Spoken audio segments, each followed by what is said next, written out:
Smart sofa చూసాను, bed చూసాను, చాలా చూసాను. ఇంకా స్మార్ట్ గా ఇంకేమైనా ఉన్నాయా అంటే ఏం చెప్తారు? స్మార్ట్ గా మీకు ఒక చైర్ ఉందండి, రిక్లైనర్ చైర్. ఓకే. అదేంటంటే మీతో మాట్లాడుతుంది, మీరు చెప్పింది వింటది. అవునా? ఓ, నా మాట వినే వాళ్ళు ఒకళ్ళు ఉన్నారని నేను ఫీల్ అవ్వచ్చు అనమాట. అయితే చైర్ అండి. ఓకే, మనం ఈ చైర్ మాట్లాడొచ్చు. Hello sofa, hello sofa, open sofa. So కంప్లీట్గా ఓపెన్ అయిపోతుంది అనమాట. Close sofa, sofa close. నా మాట వినిందండి.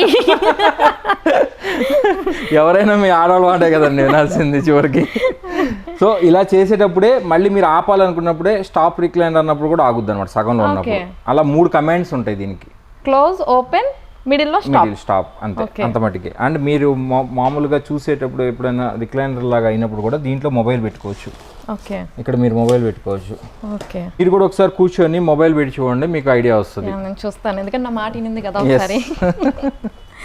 ఓకే, జస్ట్ మీరు అది ఎలా కావాలంటే అలా ఫోల్డ్ కూడా, అంటే ఇట్లా ఇట్లా కూడా వంచవచ్చు మీరు, మన కంఫర్ట్ని బట్టి. ఓకే, పట్టుకునే బాధ కూడా లేదు, చక్కగా రిలాక్స్ అవ్వచ్చు. Sofa open. లేదండి, ఫస్ట్ హలో సోఫా అని చెప్పాలి, మీరు పలకరిస్తలేదు దాన్ని. ఓహో, ముందు పలకరించాలా? అంతేలేండి, ఇంటికి ఎవరు వచ్చిన ముందు పలకరించాలి కాబట్టి. Hello sofa, sofa open. Okay, sofa stop. Okay, మనం ఇక్కడ స్టాప్ చెప్తే అక్కడ స్టాప్ అవుతుంది ఇప్పుడు. Okay, okay, sofa close, sofa stop. Okay.